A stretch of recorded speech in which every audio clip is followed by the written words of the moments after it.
We welcome you to another live edition of the Sports Box, brought to you by our sponsor, Showcase Sports in Hamilton. Showcase Sports for the elite athlete.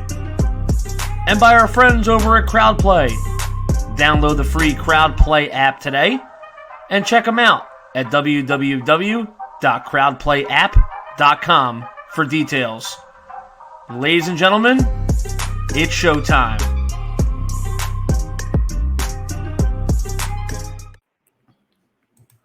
Hey everybody, welcome to Cage My IQ. As always, I am your host, D-Bake, and as always, joining with me is my co-host, Jim. How's it going, Jim? Doing good, man. How are you? I'm doing good. Still recovering a little bit from the weekend. We had some great fights. I had a bachelor party that I had, but now just getting ready for another week of fights. How about yourself? It's same. No bachelor party, but recovering from UFC 263, which was amazing. Looking forward to these fights, which are going to be great too. I don't know if they're going to be, legendary like this past weekend, but these are going to be great fights.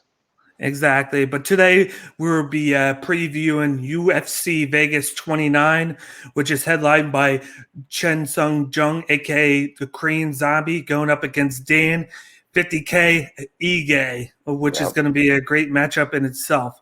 But before we get started with that, I just want to do the plugs for everybody out there. Of course, we are Cage My IQ, the best place for MMA content. You can follow us on Instagram, Twitter, YouTube, and Twitch to the handles to the left. Don't forget to subscribe to the YouTube channel. We have over 110 subscribers right now, shooting for 200. So definitely check out our YouTube channel with the preview and review content, as well as our interviews. If you like MMA, Cage by IQ is the place to go to for MMA content. So check it out. And then with us, we have three sponsors on queue with us right now. The first one is 99 Jersey. It's the number one shop at boutique sportswear in the U.S. Whether it's football, baseball, or basketball, 99 Jersey has you covered. Use promo code SportsBoxShow20 at checkout to receive 20% off your next purchase. And don't forget to let them know that we sent you. Once again, that's www.99jersey.com and use promo code SportsBoxShow20 at checkout. Our second one is Oddsjam. Oddsjam is the best place to learn how to make risk-free bets on sports. They have the Arbitrator Calculator, and you can find the best line to choose from to make the smartest bet around. Just go to the link in our bio to get signed up to Oddsjam so you never lose a bet again. Once again, go to the link in the bio, sign up so you never lose a bet again. And lastly, we have High Tide Herbal. The owners are coaches and athletes who started this company to help athletes with wellness and recovery. All the products have CBD in them, and the goal with High Tide is to create an environment with conscious products that generate results.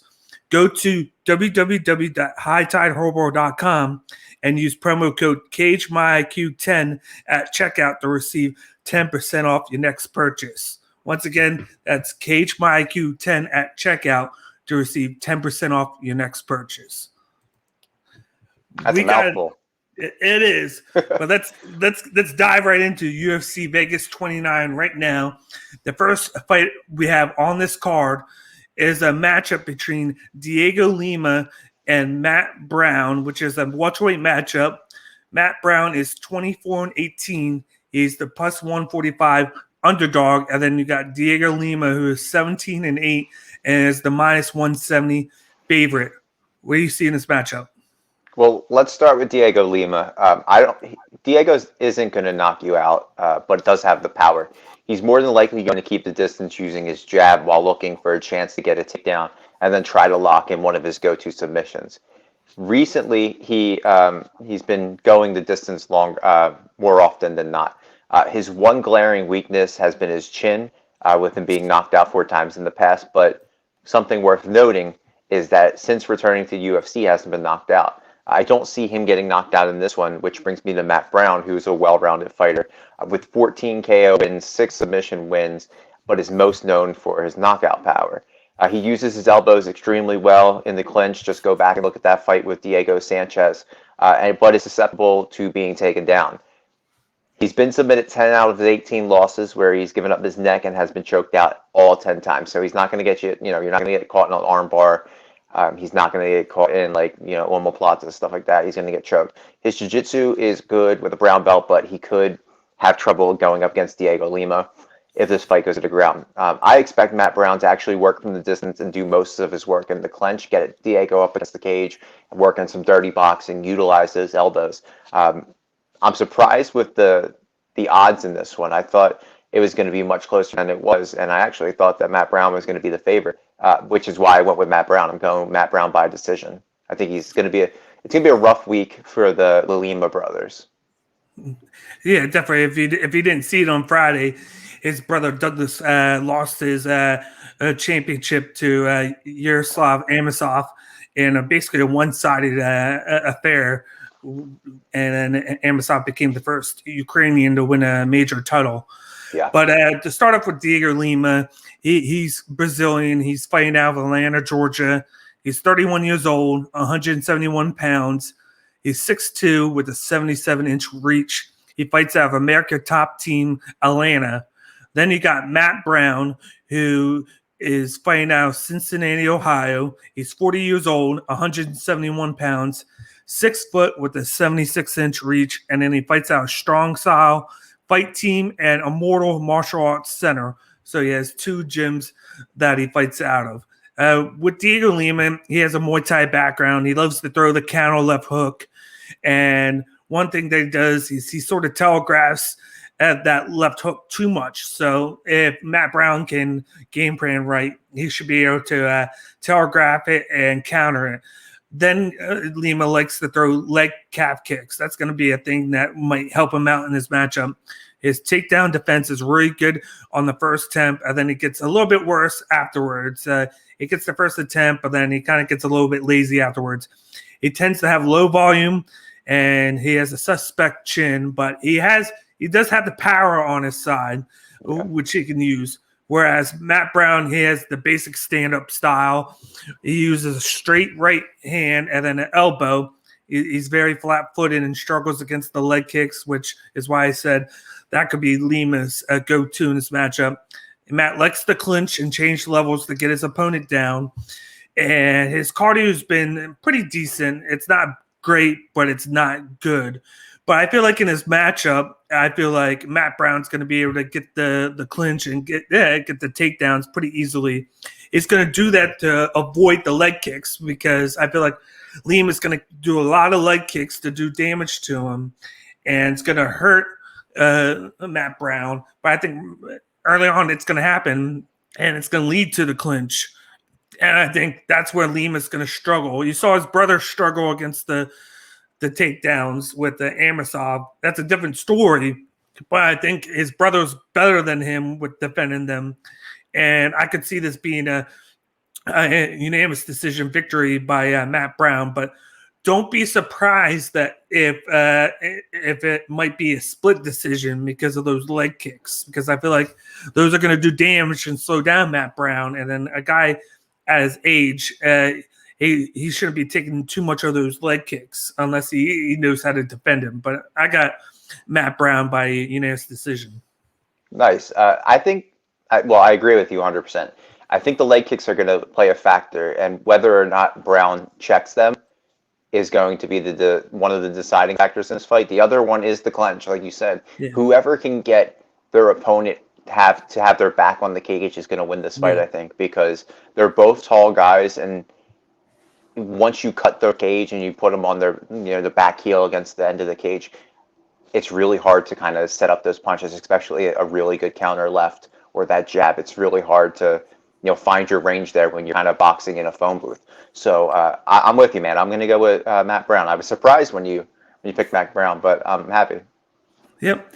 But let's move on to the second fight in the fight card. We got a middleweight matchup between Wellington Turman going up against Bruno Silva. Of course, in this matchup, these are two basically newcomers to the UFC. Wellington Turman is 16-4.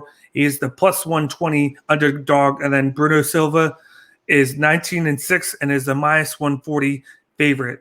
What do you see in this? Yeah, Wellington is a fighter who is going to try to take your back and choke you out. He's going to hunt the neck to lock in a rear naked choke or guillotine. He has knockout power, but hasn't knocked anybody out since 2016. He's going to keep distance and try to get the fight to the cage, to work in the clinch to either take the back or get a takedown and work from the ground.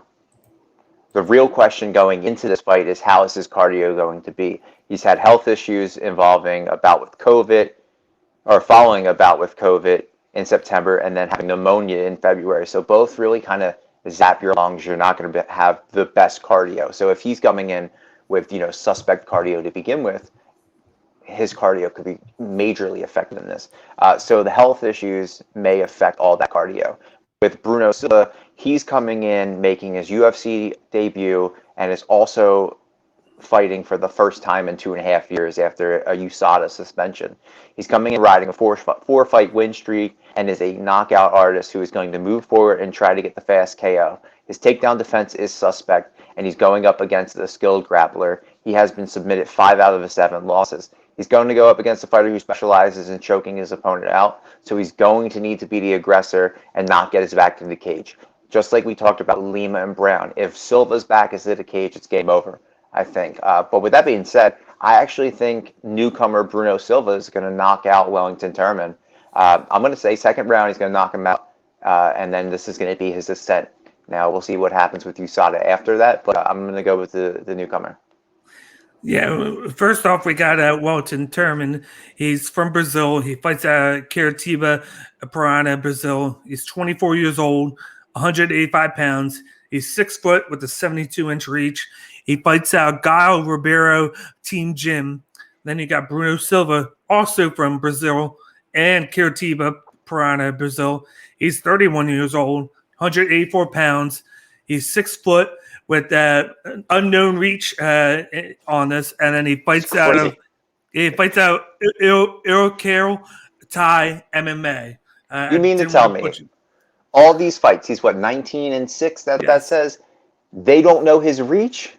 Who knows? Did he grow halfway through some of his matches? And also, this is something kind of rare in MMA, right? You never see you more than likely don't see Brazil against Brazil, especially two guys from the same area who more than likely probably know each other or have trained with each other. He must be Cesar Ferreira from PFL, where he just decides to go up a weight class, and all of a sudden he looks big compared to what he did because he moved up. Yeah, but for sure. But first we got Turman. He has improved his stand-up since the regional scene. He likes to throw combinations, especially the straight right into a left hook, and he forces his opponents backwards so he can attack with the clinch at the cage to get a takedown. That's one of his favorite things to do. Sometimes he telegraphs his shots and takes too much damage, but he likes to use chain wrestling and grappling, considering he has a Brazilian Jiu-Jitsu black belt. He needs to be more patient with his fighting. When he's fighting his opponent, he gets a little too aggressive and he needs to just take his time. And then on the ground, he needs to slow things up. But he tends to move between guards so fast that's why I'm saying he needs to slow it down a little bit, take things in stride rather than change guards way too fast. Then you got Silva. He's a southpaw fighter who likes to fight on his front foot and use a jab on occasion. He throws a lot of kicks but needs to improve his throwing range to keep himself from being put in bad situations. Sometimes he throws wide, and it puts him in a situation where the opponent can counter him. He tends to stalk his opponents and come after him too much. When he clinches with his opponents, he looks to throw knees to the body and an elbow to the face. He tends to overextend his shots and does not set his strike, and it does not set up his striking. It gets tired as the fight goes on. So basically, all in all, he needs to take his time. He rushes, and he tires himself out because he tries to go for the haymaker way too much. But I feel like in this matchup, I think a good thing with this is Bruno Silva's kicks. I think he's going to mix in those kicks. He's going to do damage to Turman, and I feel like he is going to connect on one of those shots. I think Thurman's going to come in too battle happy. He's going to rush things, and he's going to put himself in the line of fire. And with those leg kicks, it's going to slow him down. And I feel like he's going to run right into a overhand shot by Silva. And I can't believe I'm going to say this, but I'm going to agree with you. I'm going to go with a second round knockout by Bruno Silva. Well, agreeing with me seems to be all right now. I went 5-0 last week, but this is a card where I feel like I'm going to go 0-6. This is one of those crazy cards where it could really go either way. You're absolutely right with Wellington being too quick on the ground. Yeah. He doesn't let anything establish. He goes half guard, full guard. He's trying to fight for position when if he, that BJJ black belt is really good. He's good at what he does, but he doesn't let anything set up. He doesn't want to set up things. He just wants to rush it. So that'll be interesting if they take this to the ground to see, if he can be patient, because Bruno's got some strength, man. He's a strong dude. So he might just be able to muscle out of it. So we'll see. I'm not surprised you went with me. You're riding off that cage. My IQ, 9-1 last week. So it's a good day. Yeah, I was about to say, don't knock me down too much, because I went 4-1. Yeah. The open fight was the only one that I lost. And then if you've seen me on Art of MMA lately, I went 7-0 in that one. So I'm doing good myself, but I give you the credit. You got 5-0. You were the champ for the week, and thank you. And then I give you all the props for that one. But let's move on to the third fight on the card. We have a featherweight matchup between Julian Erosa going up against Choi, and a pretty good matchup. I think that got added because the Tim Means and Danny Roberts fight got knocked off because Roberts had to withdraw for unknown reasons so far. But we got Julian Erosa, who's 25-9. He's the plus 120 underdog, and then you got Choi, who's 9-3 and is the minus 140 favorite. What do you see with this one? Yeah, man, this fight is super interesting. If the main event wasn't Korean Zombie and Danny Dhiego, this could be an early sleeper for fight of the night. Both of these guys like to move forward and throw hands. They have 17 knockout victories between them. The one thing that stands out is Julian's ground game. He has 11 submission victories and is comfortable working from the bottom. Julian also incorporates spinning and flying attacks, which I expect him to use against another striker and Choi. I expect Erosa to get this fight to the ground as well and go to work from the ground. So I'm going to keep it short because this is a late notice addition. I'm going with Julian Erosa by second round submission. I think he's going to take down Choi and he's going to submit him. Yeah, first we got Julian Erosa. He is fighting out of Yakima, Washington. He's 31 years old, 145 pounds. He's 6'1" with a 74.5-inch reach, and he fights out of Yakima MMA gym. Then he got Seung Choi, who fights out Seoul, South Korea. I almost said South Carolina there, but he fights out Seoul, South Korea. He is said it again. Yeah, almost. He's 26 years old, 145 pounds, 6 foot with a 74.5 reach, and he fights out of Mob Training Center. With Erosa, he likes to change stances a lot and pressure his opponents. He throws from his hips with long arms on angles. He puts out a lot of volume over quality and tends to take in just as much damage as he dishes out. Erosa is active with the takedowns and has an underrated grappling game with effective submissions. He gets better as the fight goes longer. So he's going to look to get the fight going to the third round, of course, so that he starts to get going. Then you got Choi, who likes to use fundamental style boxing with jabs, and he uses a straight right. He has quick movement while striking, and he has nice kicks added to his moveset. His head tends to not move, so he doesn't avoid shots. He's always on the line, where you want to move your head off the line to avoid shots. He doesn't do that, so he tends to take damage that way. He looks for trips to get takedowns and likes to defend takedowns as well. He tends to go into the clinch way too much rather than stand and strike, and then his cardio is really good, but he needs to improve his takedown defense in this matchup.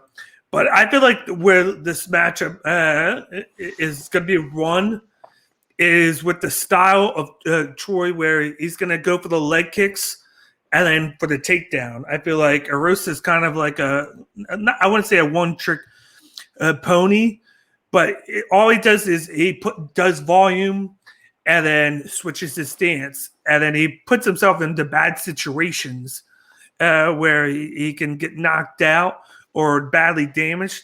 And I feel like with Seung Choi, I think he's going to do that. I think he's going to mix up the striking with his leg kicks. He's going to look to get the takedown. And I feel like it's either he's going to win by third round ground and pound, or I feel like he's going to win by a unanimous decision. But for this one, I got Seung Choi in this matchup. Oh, the deciding factor of the night, it seems. I disagree about the one-trick pony with Erosa. He's got 11 submission victories, man. You don't think he's going to at least shoot for a takedown? Because this guy, he's got 25 victories, but he's got 31 fights versus a guy who has 12. I think Erosa is going to learn from, all the scouting reports for these guys and just say, like, listen, we're going to stand and bang as long as we can, and then I'm going to change levels. I'm going to take you down, and we're going to put that takedown defense in your ground game to test. So I'm excited that you went somewhere else with this, and I went another direction, because this could be the deciding one of the night. I think we're going to be on the same page for the next three. Maybe not the next three. I'm curious to see. I switched it up a little bit.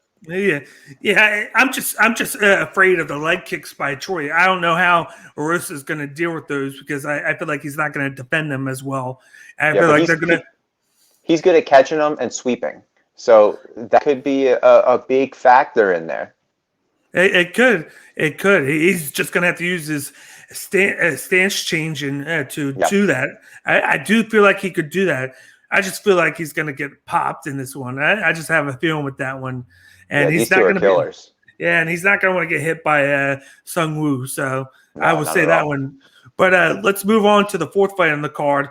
My favorite fight on the card, I would say. It's a bantamweight matchup between Marlon Cheeto Vera going up against Davey Grant, in which Marlon Vera is 16-7-1 and is the -210 favorite. And then you got Davey Grant, who's 13-4, is the +175 underdog. What do you think of this matchup? Yeah, man, there's 3 fights on this main event that I think could be fight of the night. The last one we just talked about, the main event, and then this one. This is a great matchup.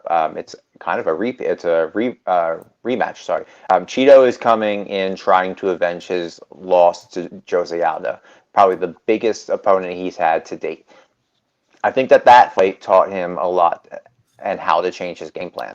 I think he's going to come in and use his boxing and to keep Grant moving back to the cage. Grant, on the other hand, is going to come in to use leg kicks and disguise the takedowns and throw Cheeto off his game. These two were evenly matched, very evenly matched. I'm surprised the numbers are where they are. And they both have good stand-up and a good ground game. But the last time these two faced off a few years ago, Davey Grant got the better of Cheeto Vera. Even though Cheeto has good boxing, he's been working with Jason Perillo.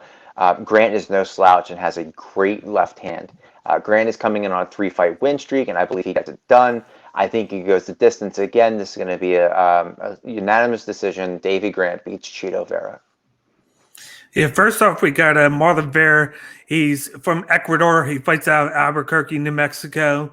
He's 26 years old, 135 pounds, 5'8", 70.5-inch reach, and he fights out of Jackson Wink MMA gym. Then you got Davey Grant. He's from the United Kingdom. He fights out of Bishop Auckland, England. He's 35 years old, 135 pounds. He is 5'8" with a 68-inch reach, and he fights out SBG Manchester Gym. In this matchup, Vera is a southpaw who tends to switch his stances and walk down his opponent. He has really nice leg kicks, as you saw in the Sugar Sean O'Malley fight, and he tends to attack his opponent's lead leg a lot. He has a strong Muay Thai background that he uses in the clinch, and he tends to knee his opponent when they come in right away.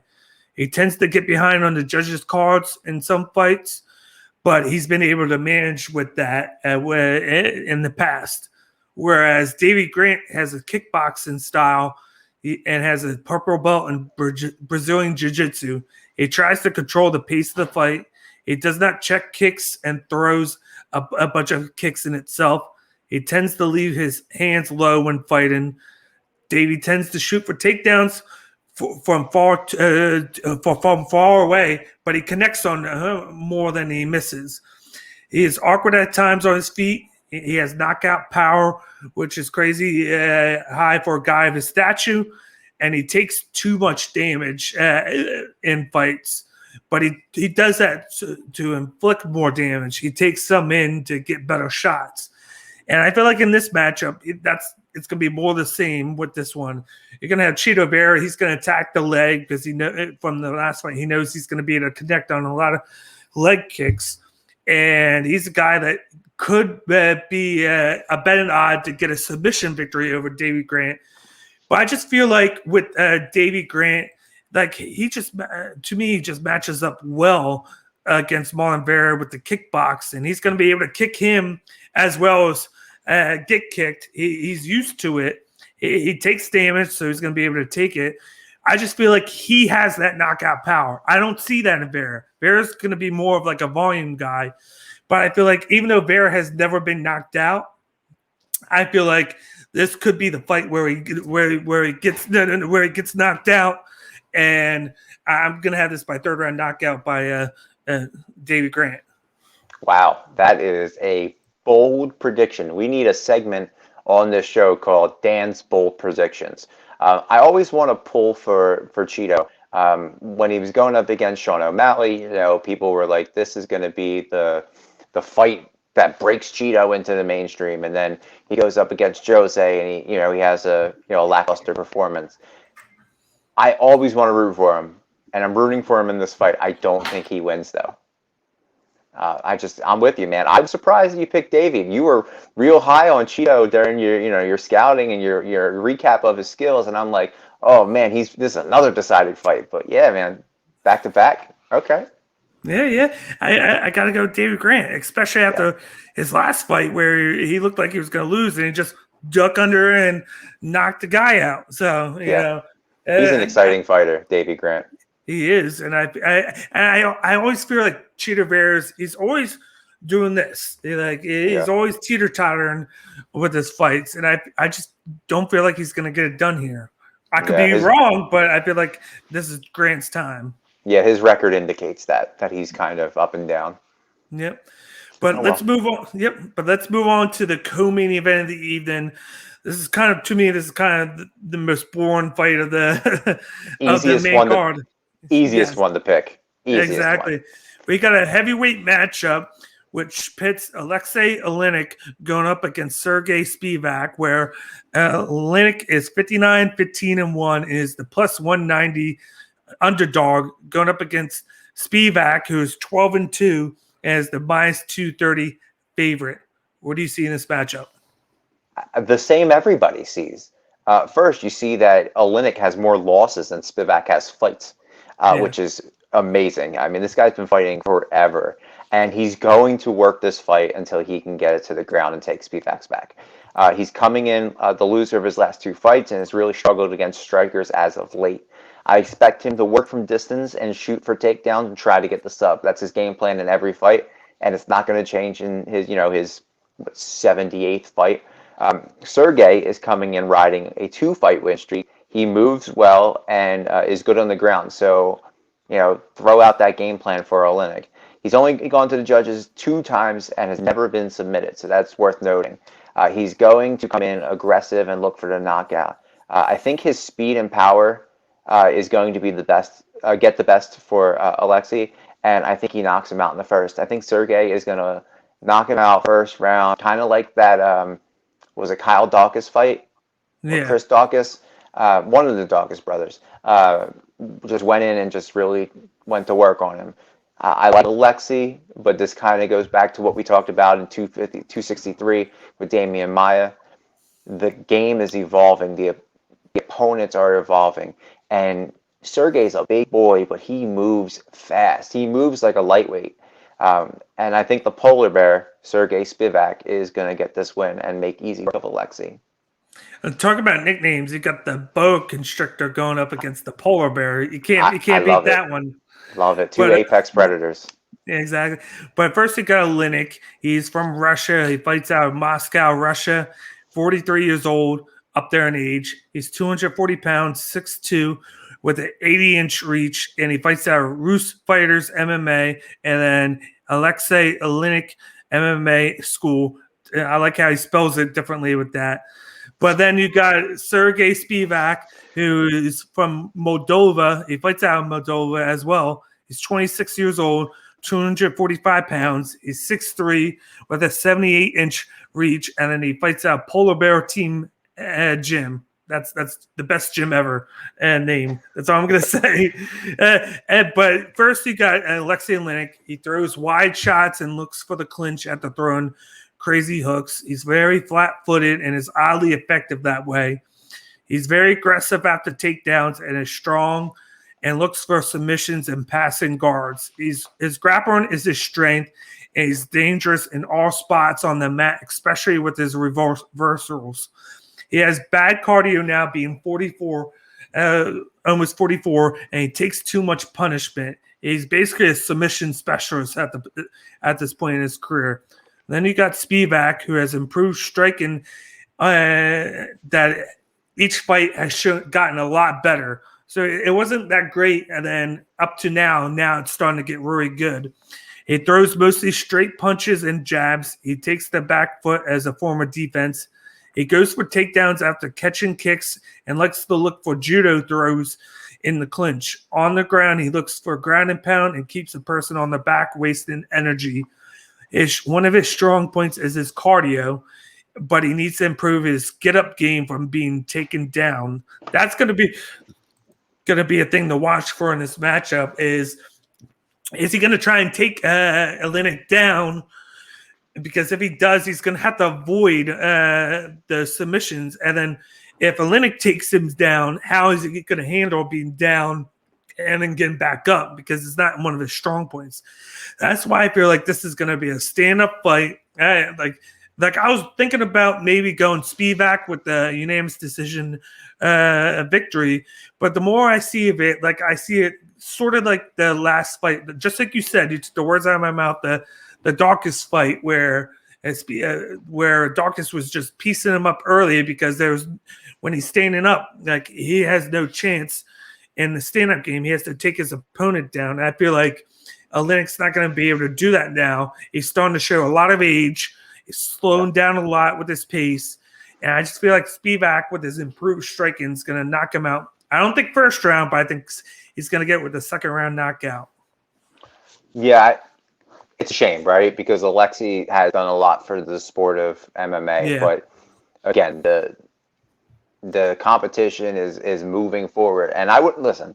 If Sergey takes him to the ground, it's a dangerous position for anybody, regardless of what your ground skills are.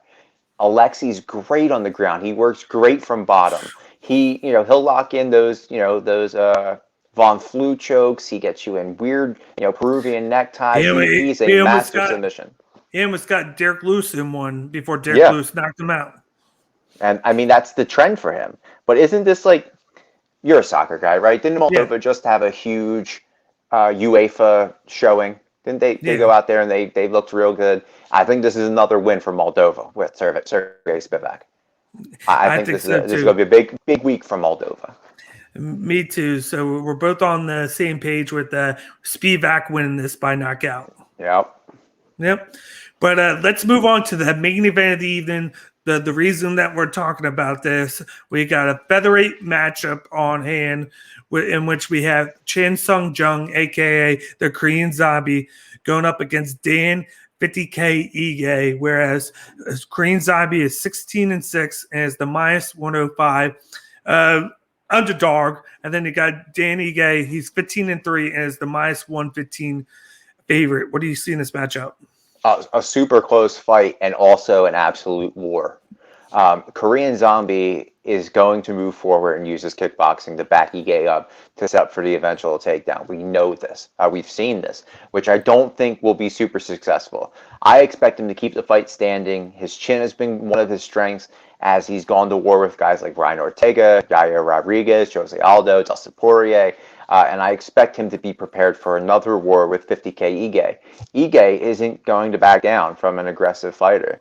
But he's going to use his jab to set up combos and mix in leg kicks to prevent the takedowns. He's a well-rounded fighter and can get it done in various ways. But three out of his last 4 fights have gone to the judges. I expect this to go to the judges as well. I expect this to be a absolute bloodbath. It's seeing Korean Zombie's name up there, you get excited as an MMA fan because this guy leaves his heart, his soul, his body, his mind, everything in the octagon, and he shows out for the fans. What's amazing about this is that he's only fought 22 times. I feel like I've seen him fight 100 times, but fighting out of South Korea, there's rules over there as far as like the military, and he's had to take care of national obligations. Long story short, I don't know where I was going with this. I'm going with Dan Ige by decision. He hasn't failed me in any of my picks on Cage My IQ. I know you picked against him when he fought Gavin Tucker, so I'm very curious to see where you go here and who you go with. So let me know. Let me know where you're at. Don't remind me of that pick because Gavin Tucker let me down. He should have got the knockout, but because of his indecisiveness with either going with the strike or the takedown, that's what got him knocked out because he was the quicker striker in that, but he thought about doing the takedown, and that's why he lost. Yeah. But in this matchup, you got Korean Zombie. He's from South Korea. He fights out of Pohang, South Korea. He's 34 years old. He is 146 pounds, 5'7", with a 72-inch reach, and he fights out Fight Ready MMA and then Korean Zombie MMA gym. And then you got Dan Ige. He fights out of Halola, Hawaii. He's 29 years old, 145 pounds, 5'7", with a 71-inch reach, and he fights out Extreme Couture gym. You got Korean Zombie. He's always moving forward and leaves his hands down to beat the opponent into throwing at him so he can get him with the counterattack. He has a nice uppercut and counter two combination and a stiff jab. He has a smooth transition in the grappling game and uses a wide range of submissions to lock on opponents. He has great pace and a granite chin, and then he has a really good takedown defense. He's prone to leg kicks and tends to get popped often where the damage incoming increases.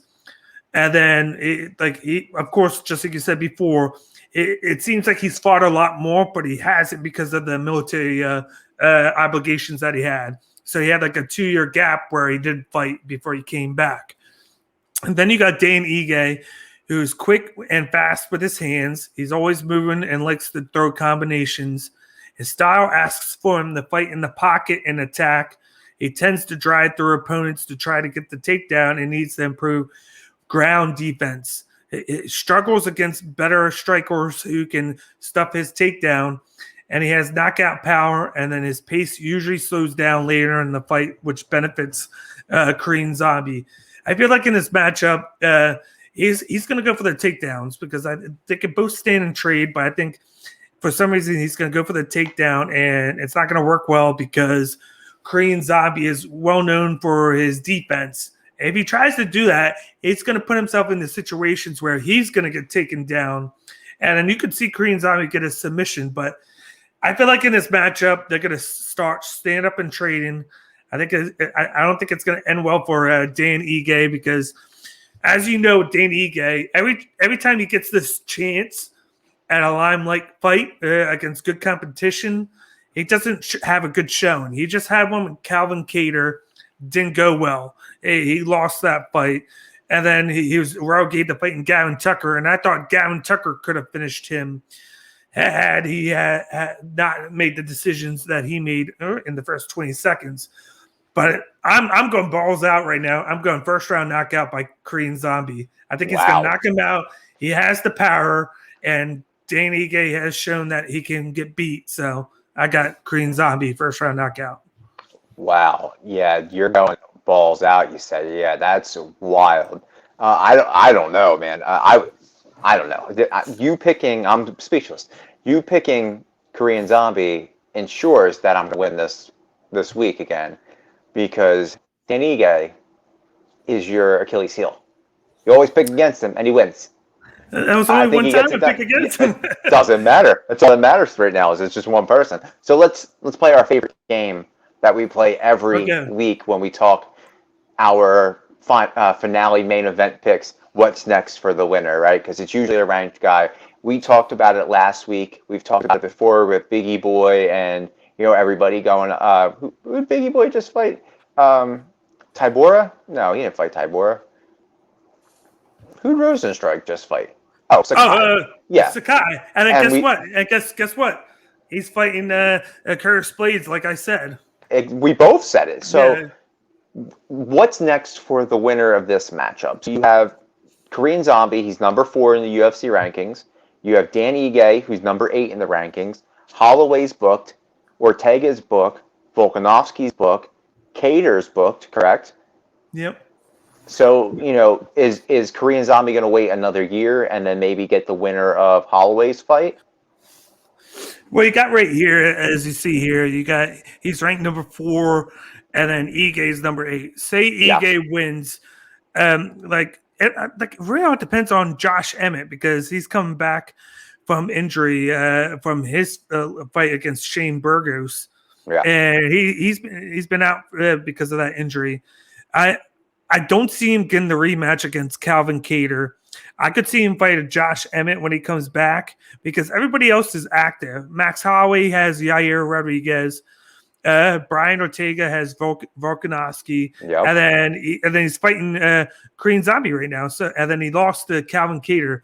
So I could see Ige fighting Arnold Allen or Emmett, but I'm going to go say he's going to do Arnold Allen. That would be a good matchup for him. Whereas, say, Korean Zombie wins, I could see a Korean Zombie Calvin Kattar matchup. I would love that, number 1. That's what I would like to see. I don't think so. If Korean Zombie wins, I don't think he gets the winner of Holloway and Yair. I think that's the next title defense. If Holloway, Holloway, I know we're going to talk about this in the summer, but I think Holloway wins that fight. And I think he gets the immediate rematch against Brian Ortega because I think Ortega is going to beat Volkanovski. So you have another war right there, right? Yeah. Yair and Zombie would be great. There's bad blood there with that last second reverse elbow. But Calvin Kattar and the winner of this would be great, even if it is Ige. But if Ige wins this, or regardless of who wins this, you know who I think is going to get the shot? Who? Giga. It's going to take him time to reach that point because he's at 10 right now. And then I personally want to see him fight Edson Barbosa. I want that. Oh my God.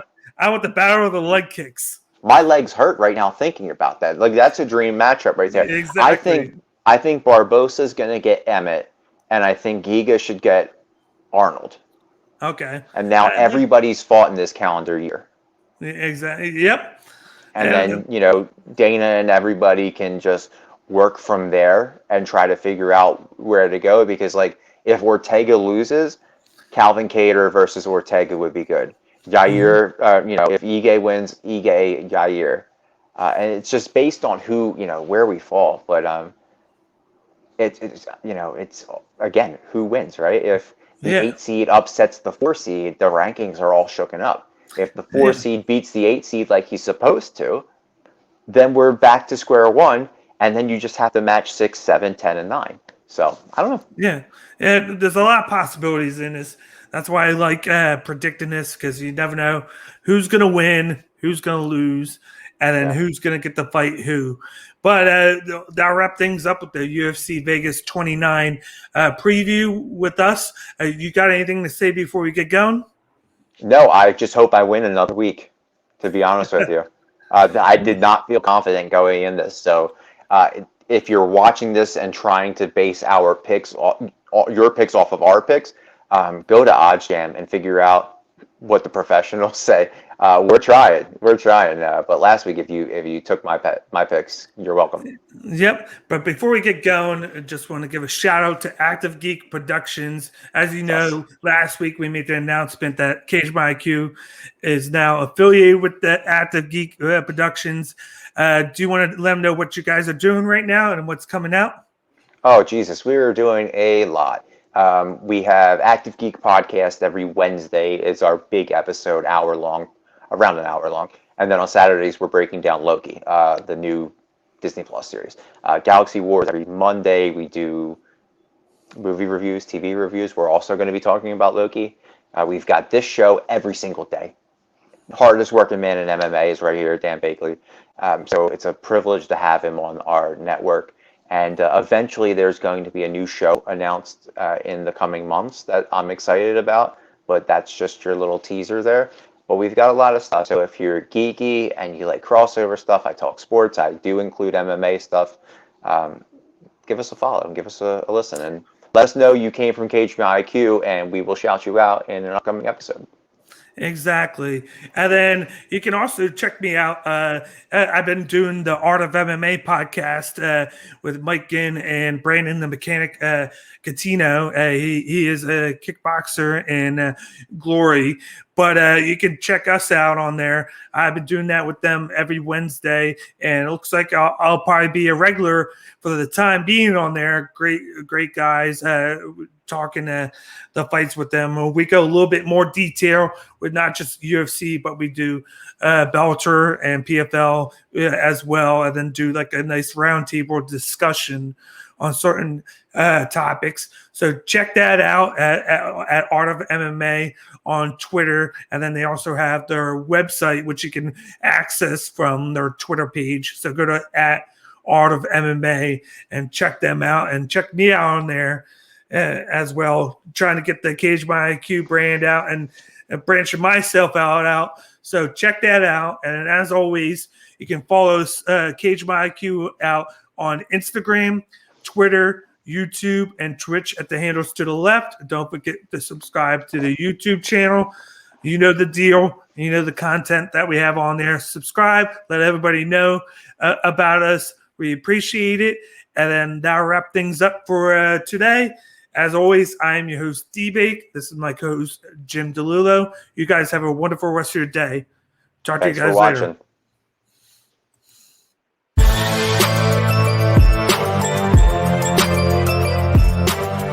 Thank you for watching this episode of Cage My IQ on the Sports Box.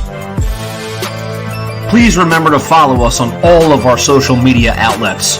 On Facebook @SportsBox Show, Twitter @SportsBox Show, Instagram @TheSportsBox Show. Find us on YouTube and join Outside the Box, our Facebook sports discussion group. The Sports Box is brought to you by our sponsor, Showcase Sports in Hamilton. Showcase Sports for the elite athlete. And also our friends over at CrowdPlay. Download the free CrowdPlay app today and use promo code THEBOX at sign up for 10 free points. Thank you for joining us.